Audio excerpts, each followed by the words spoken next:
Hello बच्चों, कैसे हैं। शुरू करते हैं जो कल का लेक्चर इलेक्ट्रिसिटी क्लास 10 का टॉपिक। वेलकम है अपने प्यारे से यूट्यूब चैनल राजतारा एकेडमी पर। तो बेटा शुरू करते हैं यहाँ पर electric current lecture number 2। Important topic है। चलो, इसके बाद बेटा आता है यहाँ पर इलेक्ट्रिक करंट। इलेक्ट्रिक करंट क्या होता है? इलेक्ट्रिक करंट क्या होता है, देखो मान लो ये हमारे पास एक कंडक्टर है, ठीक है। ये कंडक्टर है और कंडक्टर क्या होता है बेटा? कंडक्टर वो ऐसा सब्सटेंस होता है जिसमें इलेक्ट्रिसिटी फ्लो हो जाती है, ठीक है। तो इसमें क्या है, हमारे पास इलेक्ट्रॉन्स हैं, इलेक्ट्रॉन्स हैं, ठीक। अब हमने इसका थोड़ा सा एक पोर्शन ये कंसिडर कर लिया, ये वाला पोर्शन कंसिडर कर लिया कि ये हमारे पास एक यूनिट एरिया है, एरिया है cross section, cross sectional area है, ठीक। तो हमने देखा कि इस क्रॉस सेक्शनल एरिया से कितने इलेक्ट्रॉन पास हो रहे हैं, ठीक है। कितने इलेक्ट्रॉन पास हो रहे हैं। और इलेक्ट्रॉन क्या है यहां पर? Charge Q, Q.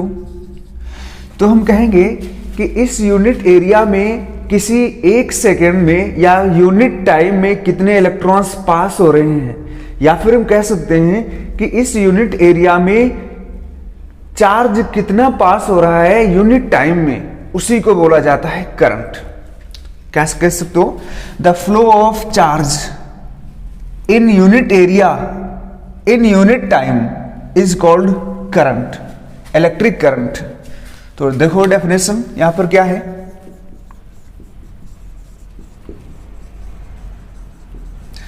Electric current. Electric current क्या है? देखो बेटा,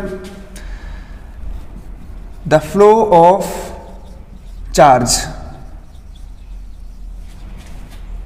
इन यूनिट टाइम, इन यूनिट टाइम, बस हो गई डेफिनेशन।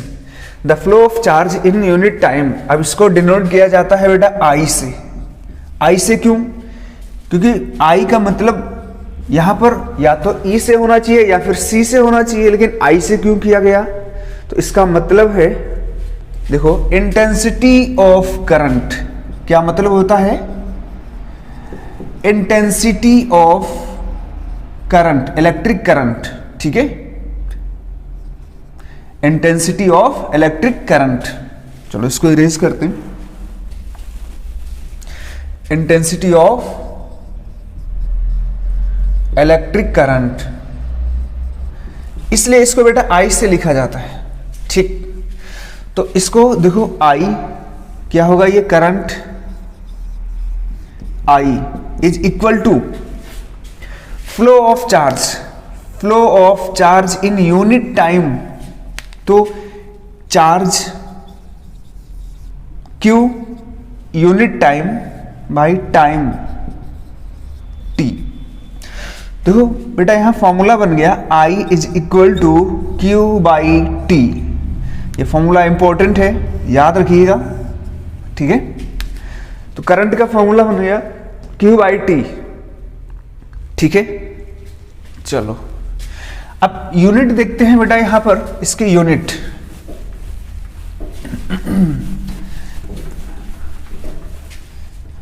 यूनिट देखो क्या होता है, एस आई यूनिट किसकी? Of current, of electric current.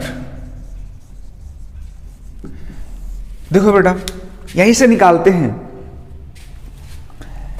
देखो I इज इक्वल टू क्या हो जाएगा, क्यू बाई टी था, ठीक। क्यू की यूनिट होती है कूलम और टाइम की यूनिट होती है सेकेंड, ठीक है। तो कूलम पर सेकेंड और एम्पियर, ये एसआई यूनिट है बेटा, ये एम्पियर। साइंटिस्ट थे, उनके नाम से रखी गई है, उनके ऑनर में रखी गई है। जैसे कूलॉम साइंटिस्ट थे, चार्ज की यूनिट कूलॉम हमने रखा, ऐसे ही एम्पियर एक साइंटिस्ट थे, एम एम्पियर। ठीक है, तो एसआई यूनिट क्या है? एसआई यूनिट है एम्पियर। ठीक है, SI unit of electric current. ठीक है बेटा, अब देखो यहां पर आई, अगर हमने 1 एम्पियर की जरूरत पड़ेगी, अगर 1 एम्पियर हम डिफाइन करना चाहते हैं तो चार्ज हमें कितना लेना पड़ेगा? 1 कूलम। टाइम कितना लेना पड़ेगा? 1 सेकेंड। तभी तो करंट कितनी आएगी? 1 एम्पियर आ पाएगी। तो हम कैसे डिफाइन करते हैं? देखो, मान लिया ये सर्किट है, ठीक है, इसमें इलेक्ट्रॉन फ्लो हो रहे हैं। तो अब हम कहेंगे जो ये हमारा क्रॉस सेक्शनल एरिया था वो कितना था? ये 1 मीटर स्क्वायर है। अब टाइम 1 सेकेंड है। अब चार्ज कितना फ्लो हो रहा है? क्यू कितना है? 1 कूलम। तो हम यहां पर कह सकते हैं कि किसी भी यूनिट एरिया में 1 कूलम चार्ज फ्लो होता है 1 सेकेंड के लिए, तो उस समय उसमें जो करंट रही होगी वो कितनी रही होगी? 1 एम्पियर। ठीक है, अगर 1 कूलम चार्ज 1 सेकेंड के लिए फ्लो होता है तो उसमें जो करंट जनरेट हुई वो कितनी है? 1 एम्पियर, क्योंकि flow of charge he current है। ठीक है, तो डिफाइन करते हैं 1 एम्पियर। 1 एम्पियर क्या है? If 1 coulomb charge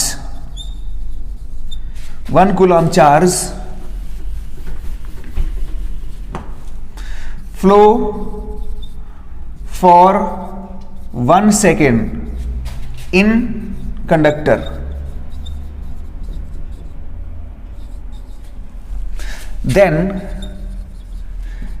it is said to be 1 ampere current. ठीक है, 1 एम्पियर फ्लो होगी करंट अगर उसमें 1 कूलम चार्ज 1 सेकेंड के लिए फ्लो होता है। ठीक, चलो बेटा, इस समझ में आ गया? ठीक है, चलो अब हेडिंग है बेटा direction of flow of current. Direction क्या होगी? देखो, direction of flow of current, electric current की बात हो रही है बेटा। Direction of flow of current, देखो अब इसको हम, एक ये कंडक्टर है, दूसरा कंडक्टर ये है। ठीक, चलो अब इसमें हमने क्या किया है? एक में हमने सोर्स लगा रखा है बैटरी। अगर ये हमने बैटरी लगा रखी है बेटा, ये पॉजिटिव टर्मिनल होता है बड़ा वाला, छोटा वाला नेगेटिव टर्मिनल होता है। ठीक, इसमें कोई हमने बैटरी, कोई एक्सटर्नल सोर्स नहीं लगाया है, उसमें लगा रखा है। तो अब इसमें जो इलेक्ट्रॉन थे, जो भी इलेक्ट्रॉन थे, ये रैंडम मोशन करेंगे। कोई इधर मूव करेगा, कोई इधर करेगा, कोई इधर करेगा, किसी भी डायरेक्शन में मूव कर सकते हैं। ठीक है, अगर है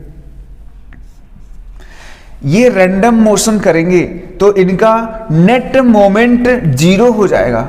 ये एक अगर उधर मूव करता है तो दूसरा इधर, एक ऊपर तो नीचे, क्योंकि इसमें कोई भी डायरेक्शन नहीं है तो ये इसका रैंडम मोशन हो जाएगा। ठीक है, कोई मोशन नहीं होगा तो इसमें नेट मोमेंट क्या हो जाएगा? 0, किसी भी डायरेक्शन में नहीं होगा। ठीक है, अब यहां पर क्या हुआ है? यहां पर भी इलेक्ट्रॉन है। ठीक है, यहां इलेक्ट्रॉन है। अब इलेक्ट्रॉन पे बेटा चार्ज कैसा होता है? नेगेटिव चार्ज होता है, हम पढ़ चुके हैं पिछले लेक्चर में। अब ये पॉजिटिव टर्मिनल है, ये नेगेटिव है तो हमेशा अपोजिट अट्रैक्शन होता है, ठीक है। ये नेगेटिव है, पॉजिटिव की तरफ आएंगे, ये नेगेटिव है पॉजिटिव की तरफ आएंगे तो इनका मूवमेंट इधर हो जाएगा, ठीक है। इनकी डायरेक्शन हो जाएगी कैसी, टुवर्ड पॉजिटिव, ठीक है। यहां पर डायरेक्शन एक अगर उधर है तो दूसरा उधर है, तो इसमें नेट डायरेक्शन कैसी है, यहां पर नेट डायरेक्शन किधर हो जाएगी, net direction toward positive, toward positive direction में हो जाएगी नेट डायरेक्शन। यहां पर क्या होगा, नेट डायरेक्शन नहीं, कोई डायरेक्शन नहीं होगी क्योंकि एक दूसरे को कैंसिल आउट कर देंगे, यानी अगर 5 उधर जा रहे हैं तो 5 इधर आएंगे, इस तरीके से। तो नेट डायरेक्शन कोई डायरेक्शन नहीं होगी यहां पर, तो इसमें कोई भी हम करंट की बात नहीं करेंगे क्योंकि नेट फ्लो है ही नहीं। यहां पर क्या है, ये toward negative, sorry positive, toward positive direction में है इलेक्ट्रॉन क्योंकि ये नेगेटिव है, ठीक है। चलो अब देखो यहां पर क्या हुआ, इरेज करते हैं थोड़ा सा। देखो तो डायरेक्शन क्या हो जाएगी, देखो बेटा देखो यहां पर क्या था, पहले हम कह सकते हैं कि जो इलेक्ट्रॉन है वो टुवर्ड पॉजिटिव फ्लो होता है, लेकिन जिस समय ये डिस्कवरी हुई थी उस समय इलेक्ट्रॉन डिस्कवर ही नहीं हुए थे, उस समय इलेक्ट्रॉन का पता ही नहीं चला था, तो इलेक्ट्रॉन को हम इस समय कंसिडर नहीं करते। किसको कंसिडर करेंगे, पॉजिटिव चार्ज को, ठीक है। पॉजिटिव चार्ज अगर इलेक्ट्रॉन इधर मूव करता है तो पॉजिटिव चार्ज अपोजिट मूव करेगा, ठीक है।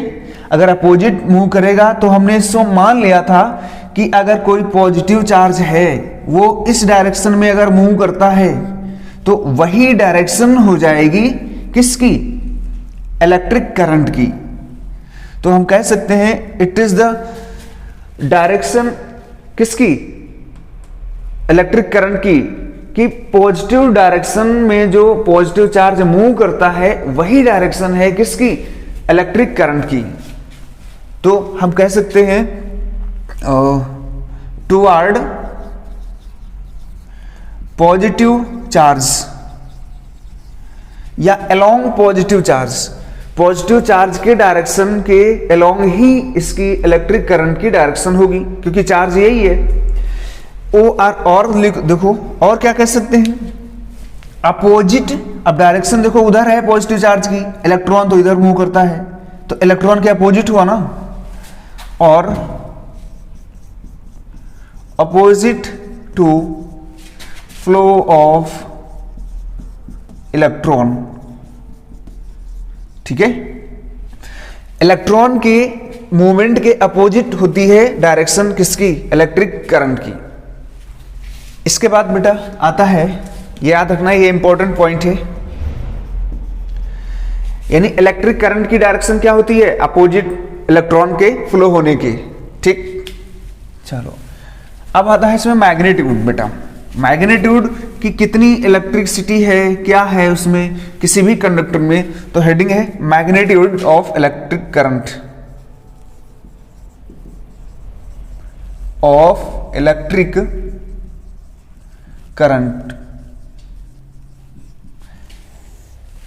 अब मान लिया इसमें कितना चार्ज है तो कितनी इलेक्ट्रिसिटी फ्लो होगी, उसको हम यहां पर कैलकुलेट करने जा रहे हैं, ठीक है। देखो तो हमें पता है Q बराबर NE होता है, Q बराबर NE, मतलब E क्या है, इलेक्ट्रॉन, और N मतलब कितने इलेक्ट्रॉन हैं, क्योंकि बेटा यहां पर हम पढ़ चुके हैं होता है Q/T। देखो यहां पर क्या है, Q जितना है, जितना ज्यादा Q उतनी ज्यादा करंट, ठीक। तो Q का मतलब है number of electron into E, ये नंबर ऑफ इलेक्ट्रॉन है, जितने ज्यादा इलेक्ट्रॉन होंगे उतना ज्यादा चार्ज होगा, और जितना ज्यादा चार्ज उतनी ज्यादा करंट होगी, ठीक है। तो ये फॉर्मूला हमारे पास दो आ गए फॉर्मूला, ये Q बराबर NE और I बराबर Q/T। तो यहां हम क्या लिख सकते हैं I is equal to NE/T। बेटा ये 3 फॉर्मूले हैं, याद रखना है ये, ठीक है। यहीं से करंट पता चलती है कितनी करंट है, ठीक है। In a conductor 4 × 10⁻10 coulomb charge flows for 10 second, then find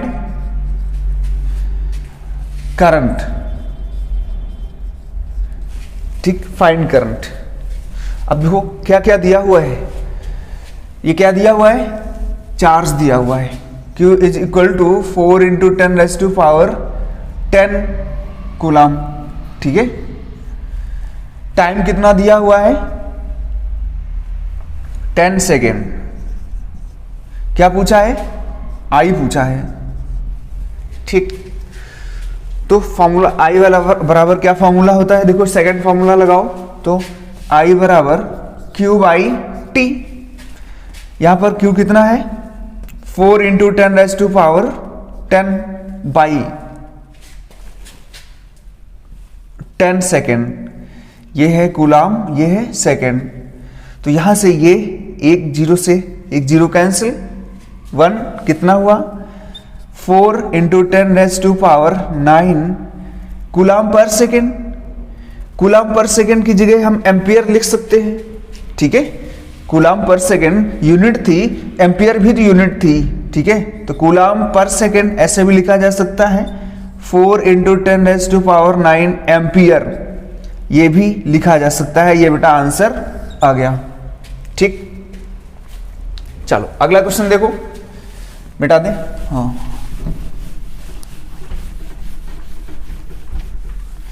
अगला क्वेश्चन क्या है, क्वेश्चन कह रहा है an ebonite rod gain 4 × 10⁻20 coulomb charge when rubbed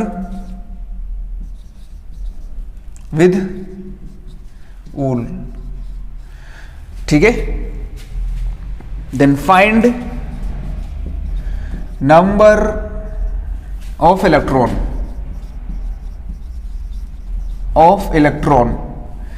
कहा है एक एबोनाइट रॉड है, उसको उल से रगड़ा जाता है तो चार्ज इतना आ जाता है उस पर। तो बताना है कि उस पर कितने इलेक्ट्रॉन आ गए होंगे, ठीक है। तो सिंपल है, हमें क्या क्या दिया हुआ है, चार्ज दिया हुआ है, Q बराबर कितना दिया हुआ है, 4 × 10⁻20 कूलम, ये दिया हुआ है।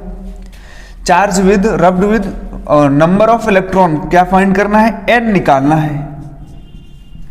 तो बेटा हमें फॉर्मूला पता है, Q is equal to NE होता है। Q कितना दिया हुआ है, 4 × 10⁻20 इज इक्वल टू N निकालना है, ठीक है। इलेक्ट्रॉन की वैल्यू कितनी होती है, 1.6 × 10⁻19 कूलम। यहां भी कूलम, तो कूलम से कूलम कैंसिल आउट हो जाएगा, कितना आ जाएगा, देखो 4 × 10⁻20 डिवाइड कर देंगे इधर से, तो 1.6 × 10⁻19 इज इक्वल टू N। अब इसको सॉल्व करेंगे, ठीक है। तो ये पॉइंट हटाओगे तो 40 हो जाएगा इंटू 10⁻20।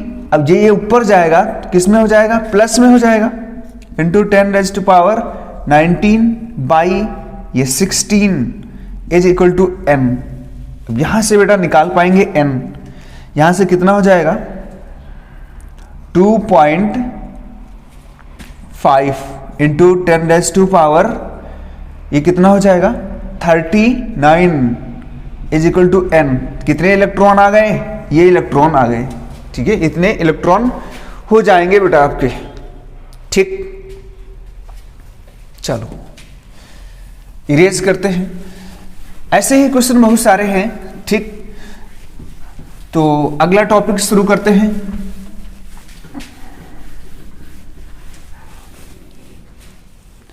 तो इलेक्ट्रिक सर्किट,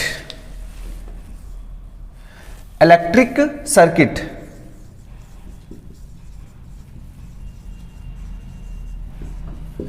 इलेक्ट्रिक सर्किट क्या होता है?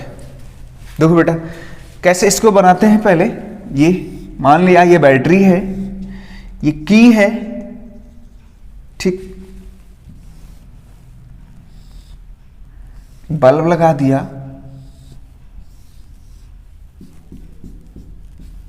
ठीक है। यहां और कुछ अप्लायंस लगा सकते हो। देखो एक तो ये कैसा है, ये एक कॉन्टिन्यूअस और क्लोज्ड कंडक्टिंग पाथ है जिसमें एक इलेक्ट्रिक सोर्स है और इलेक्ट्रिक एलिमेंट्स लगे हुए हैं, स्विच या कीबोर्ड लगा हुआ है। तो इलेक्ट्रिक सर्किट क्या होता है? ये कॉन्टिन्यूअस एंड क्लोज्ड पाथ होता है, कंडक्टिंग पाथ, जिसमें एक इलेक्ट्रिक सोर्स होता है और इलेक्ट्रिक एलिमेंट्स होते हैं, ठीक है। तो डेफिनेशन लिख लेते हैं यहां पर। It is closed continuous conducting path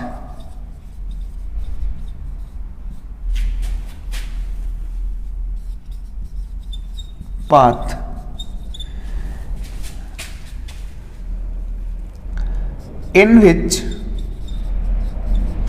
electric source electric source क्या होता है बेटा? बैटरी भी हो सकता है, सेल भी हो सकता है, cell and electric elements are connected, ठीक। ये डेफिनेशन हो गई। अब बेटा ये दो तरीके का है, एक ओपन एक क्लोज्ड। ओपन वो होता है जिसमें इलेक्ट्रिसिटी फ्लो नहीं होती और क्लोज्ड वो होता है जिसमें इलेक्ट्रिसिटी फ्लो हो जाती है, ठीक है। इलेक्ट्रिक सर्किट मिटाएं। देखो एक ये कैसा है, ये क्लोज्ड है। अगर एक सर्किट ऐसा होता,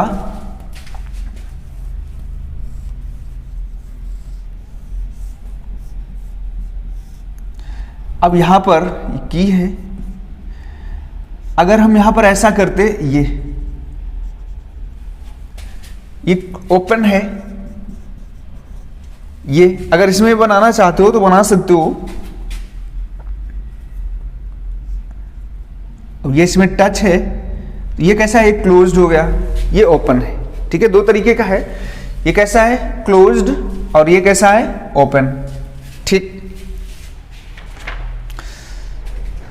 चलो अब बेटा इंपॉर्टेंट टॉपिक आ रहा है इलेक्ट्रिक पोटेंशियल, ठीक है। इलेक्ट्रिक पोटेंशियल क्या होता है? इंपॉर्टेंट टॉपिक है।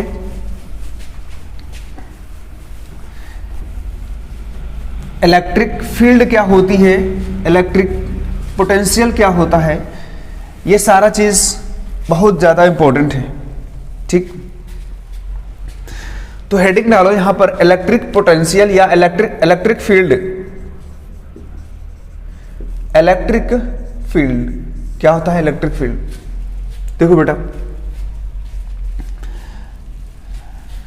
मान लिया ये कोई चार्ज है, तो ये थोड़ा सा और देखते हैं बेटा अलग से, ये माइनस है, तो इलेक्ट्रिक फील्ड लाइंस माइनस की तरफ आती हैं, ठीक है, और प्लस से दूर जाती हैं। ये डायरेक्शन होती है बेटा इलेक्ट्रिक फील्ड की।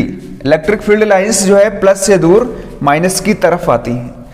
तो अब हम कहेंगे किसी भी चार्ज के अराउंड, इसके अराउंड वो स्पेस, इसके अराउंड किसी भी चार्ज के अराउंड वो स्पेस जहां पर इसकी इलेक्ट्रिक फील्ड लाइंस का इफेक्ट होता है, जहां तक वो कहलाता है इलेक्ट्रिक फील्ड।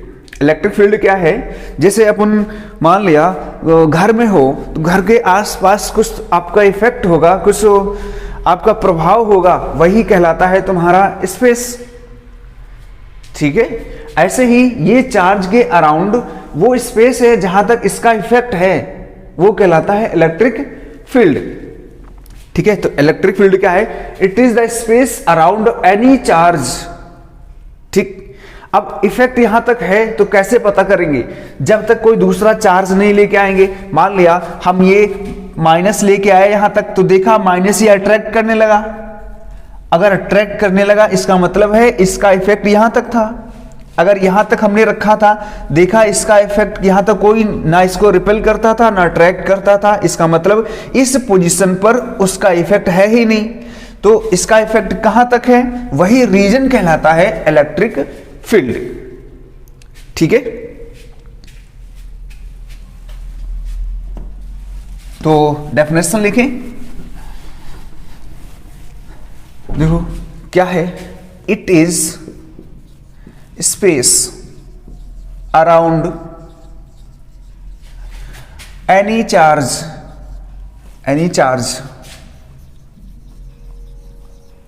वेयर फोर्स, कौन सा force, electric force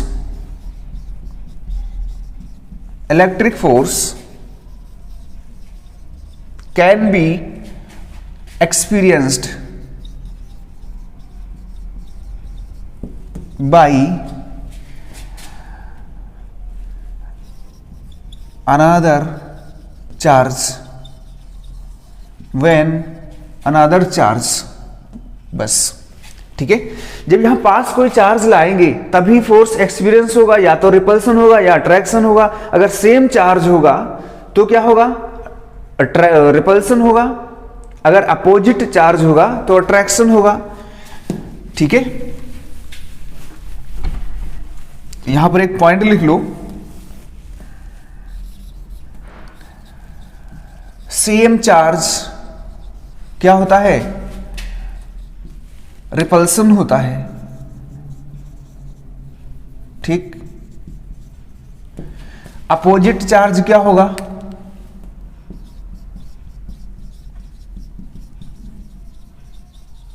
opposite charge attraction होता है।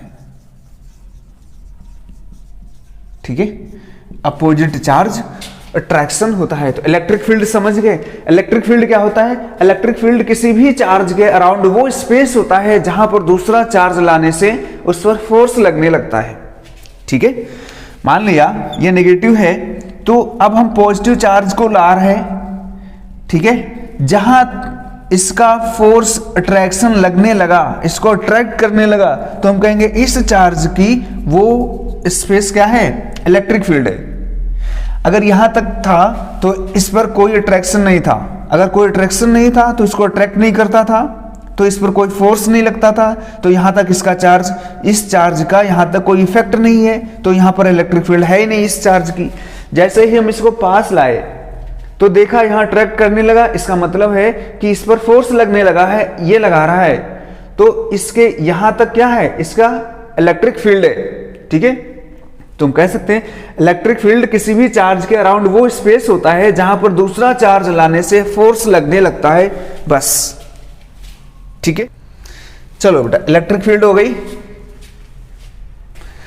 अब इलेक्ट्रिक फील्ड हो गई, अब पढ़ते हैं इलेक्ट्रिक पोटेंशियल। Electric potential. ठीक,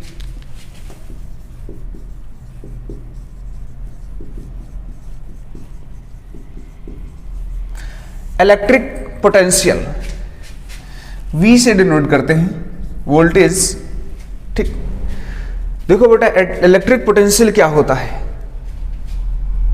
मान लो हम बहुत दूर हैं, इनफाइनाइट पोजीशन पर हैं हम। ठीक है, इनफाइनाइट पोजीशन पर है। अब यहां पर कोई एक चार्ज रखा हुआ है। ठीक है, कोई Q चार्ज रखा हुआ है। अब हम यहां से एक प्लस क्यू टेस्ट चार्ज को, जिसकी वैल्यू कितनी है 1 कूलम, वो हम लेके आना चाहते हैं।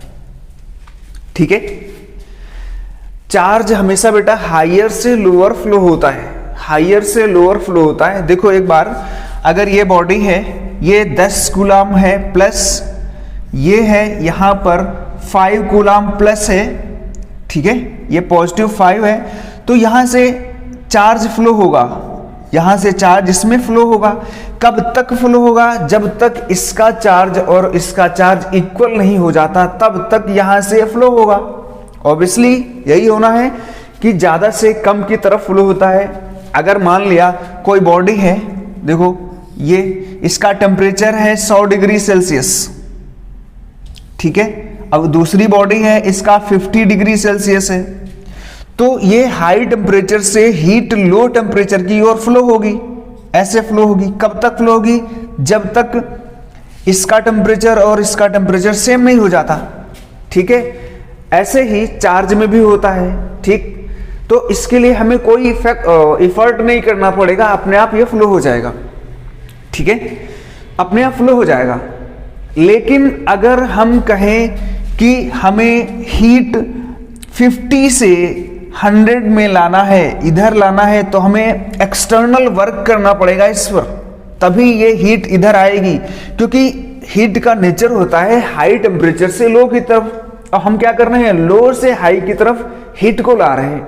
इसका मतलब है हमें एक्सटर्नल वर्क करना पड़ेगा। ऐसे ही देखो, इस इनफाइनाइट पोजीशन का यहां पर पोटेंशियल कितना होता है? 0 मान के चलते हैं, ठीक है, कि 0 है उसका। हम 0 से पॉजिटिव की तरफ ला रहे, जबकि पॉजिटिव से 0 की तरफ अपने आप चला जाएगा, लेकिन हमें 0 से पॉजिटिव की तरफ लाना है तो हमें एक्सटर्नल वर्क करना पड़ेगा। वही वर्क कहलाता है इलेक्ट्रिक पोटेंशियल, ठीक है बेटा, वही वर्क क्या कहलाता है? Electric potential. तो अब हमने क्या किया था, इस यहां से लाने की कोशिश कर रहे थे इस positive Q charge, test charge को कहां तक? इस पोजीशन तक लाने की कोशिश करेंगे, ठीक है। अब इस पोजीशन तक लाने की कोशिश करेंगे तो हमें एक्सटर्नल वर्क करना पड़ेगा, वही वर्क कहलाता है इलेक्ट्रिक पोटेंशियल, ठीक है। तो इसको डेफिनेशन कैसे लिखेंगे? अगर ये हम इस पोजीशन तक लाएं, ए पोजीशन तक, क्यों? क्योंकि इसका इफेक्ट कहीं ना कहीं तो होगा, जब कहीं ना कहीं तो होगा इसका इफेक्ट। तो जैसे ही यहां हम इसको लेके आए हैं, कोई इफेक्ट हमें नहीं करना पड़ा, कोई इफर्ट नहीं करना पड़ा, क्योंकि यहां पर कोई पोटेंशियल है ही नहीं, 0 पोटेंशियल है।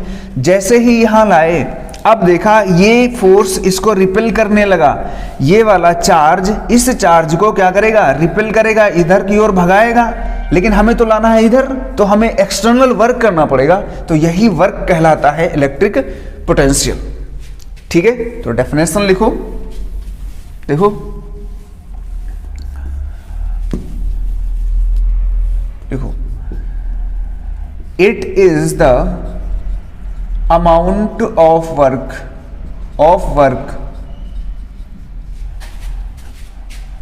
done by external source, work done, ठीक है, by external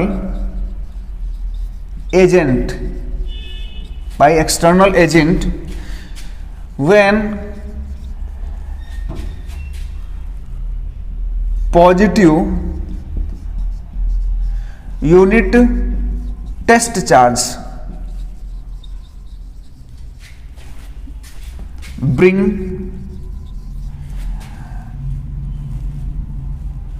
from infinity at particular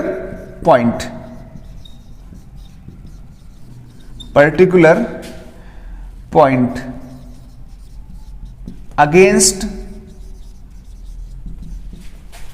external field, ठीक है। हम किसी भी चार्ज को लेके आ रहे हैं उसके अगेंस्ट, क्योंकि यहां पर एक फील्ड है, उसके अगेंस्ट लेके आ रहे हैं, तो उसी को बोला जाता है इलेक्ट्रिक पोटेंशियल, ठीक है। देखो बेटा, electric potential formula electric potential V is equal to क्या था, वर्क डन था, वर्क डन बाई चार्ज, क्योंकि चार्ज को तो लेके आ रहे थे, अमाउंट ऑफ, सिंपल चार्ज लिख लो, चार्ज। तो V is equal to W by Q. Formula एक आ गया यहां पर, W is equal to Q V, ये फॉर्मूला, या फिर V is equal to W by Q. ठीक, अब इसका बेटा यूनिट देखो, मिटा दें, चलो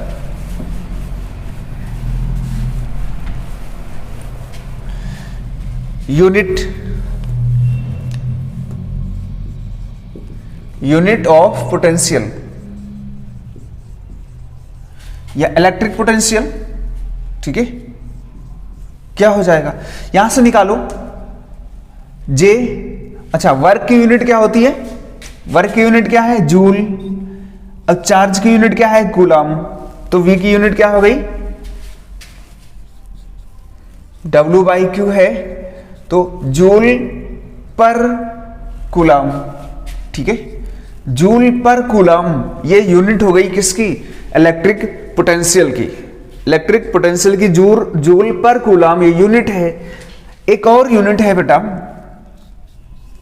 वोल्टेज, वोल्ट होता है, वोल्ट, ये किसकी यूनिट है, ये इलेक्ट्रिक पोटेंशियल की यूनिट है, ठीक है।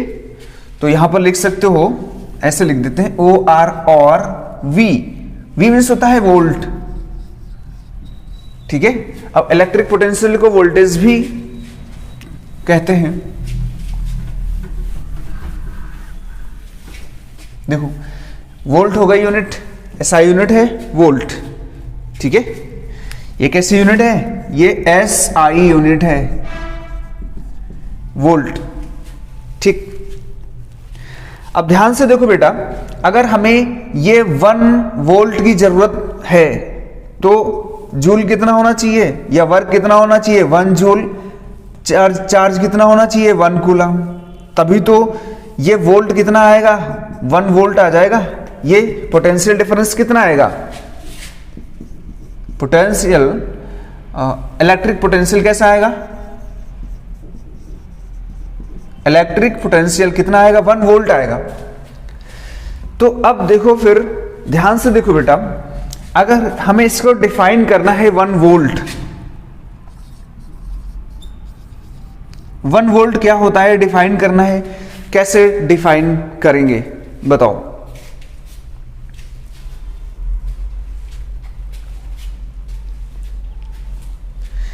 इसको देखो ध्यान से कैसे करेंगे। अगर मान लिया ये कोई चार्ज है या फिर A पॉइंट है, और हम इस पॉजिटिव चार्ज, टेस्ट चार्ज को इनफाइनाइट से यहां ला रहे हैं, तो हमें वर्क कितना करना पड़ रहा है, 1 जूल। कितना चार्ज है, चार्ज है 1 कूलम। तो हम कह सकते हैं कि अगर 1 कूलम चार्ज को इनफाइनाइट से A पॉइंट तक जो लाने में वर्क कितना करना पड़ा, 1 जूल। बच्चों देखो क्या है, 1 कूलम चार्ज को हम लाते हैं A पॉइंट तक, तो हमें कितना वर्क करना पड़ रहा है, 1 joule.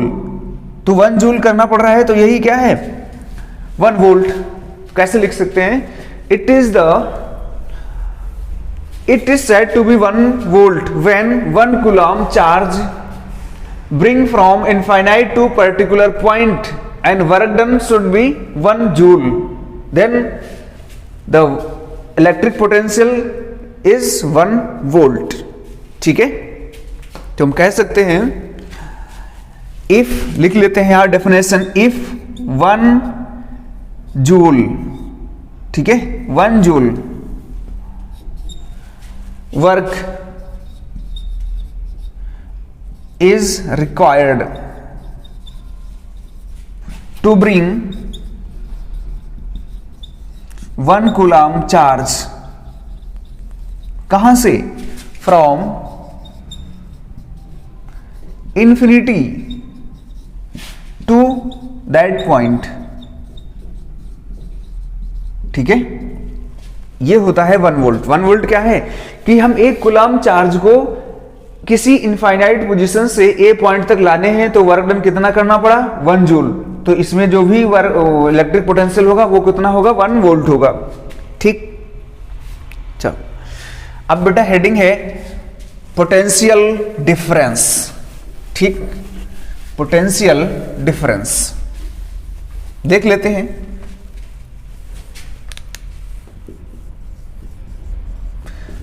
Potential difference, potential difference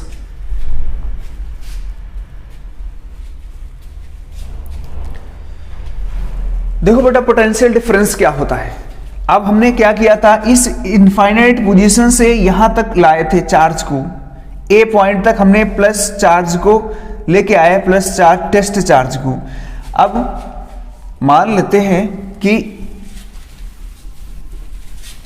इस पोजीशन से हमें लेके जाना है बी पोजीशन तक चार्ज, इस चार्ज को लेके जाना है बी पोजीशन तक। तो यहां तो वर्क डन हमें करना पड़ा था, तो यहां भी तो वर्क डन कुछ करना पड़ेगा। ठीक है, इस यहां पर अगर लाएंगे टेस्ट चार्ज को तो यहां भी तो वर्क डन करना पड़ेगा। तो यहां पर जो भी वर्क था, यहां पे यही क्या था, पोटेंशियल था, वी ए मान लो। अब यहां तक जो भी वर्क करना पड़ेगा तो वी बी हो जाएगा, क्योंकि यहां तक लाने में कुछ वर्क करना पड़ेगा। यही वर्क किस में कन्वर्ट हो जाएगा, इलेक्ट्रिक पोटेंशियल में। तो इस पॉइंट का पोटेंशियल, इलेक्ट्रिक पोटेंशियल, इस पॉइंट का इलेक्ट्रिक पोटेंशियल का डिफरेंस ही कहलाता है पोटेंशियल डिफरेंस। ठीक है, यहां भी वही चीज थी, यहां इसको हमने जीरो मान के रखा था, इसलिए हम इसको डिफरेंस करेंगे तो इतना ही आएगा। लेकिन अब इस पॉइंट पर जीरो पोटेंशियल नहीं है, इस पॉइंट से दूसरी जगह हम लेके जाएंगे तो यहां पर क्या होगा, इसका पोटेंशियल कुछ होगा। तो इन दोनों पॉइंट्स के डिफरेंस जो पोटेंशियल है उसका कहलाता है पोटेंशियल डिफरेंस। ठीक है, तो पोटेंशियल डिफरेंस क्या है कि किसी भी एक पॉइंट से दूसरे पॉइंट तक हम चार्ज को लेके गए तो उन दोनों के जो इलेक्ट्रिक पोटेंशियल है उनका डिफरेंस कहलाता है पोटेंशियल डिफरेंस। तो हम कह सकते हैं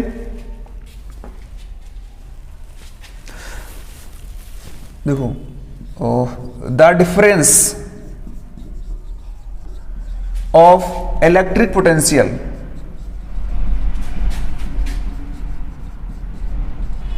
difference of electric potential between any two points, ठीक है, between any two points is called potential difference। ठीक, देखो ध्यान से बेटा, इसी में देखो, ठीक है, तो ये ए पोजीशन है, या बी पोजीशन है, तो हमें निकालना है पोटेंशियल डिफरेंस। तो हम क्या लिख सकते हैं, V A B, V A B लिख सकते हो, या फिर ऐसे देखो, हमें V निकालना है तो V क्या डिफरेंस हो जाएगा, पोटेंशियल, इन दोनों का डिफरेंस, ये क्या है, वी ए, यानी V A minus V B हो जाएगा। ठीक है, अच्छा अब बताओ, ये डिफरेंस यहां तक जो भी वर्क डन था क्या था, W A minus W B हो जाएगा। तो हम कहेंगे यहां से जो भी वर्क डन था, अब यहां का वर्क डन का डिफरेंस, तो डब्ल्यू, ये डिफरेंस से ए बी लिख लें, ए और बी, ये कौन सा वर्क है, ये वर्क इन दोनों के बीच का है वर्क, ये क्योंकि यहां से जो भी हम चार्ज को लाए हैं तो इसमें वर्क करना पड़ा। ये कितना है, डब्ल्यू ए बी, यही ए से बी तक लाए हैं, डब्ल्यू ए बी बाई किसको लेके आए हैं, कोई भी चार्ज है क्यू को लेके आए। ठीक है, देखो तो V क्या हो गया, ये फॉर्मूला आ गया हमारे पास। ठीक है, यूनिट भी वही है, ठीक है, सारा चीज वही है।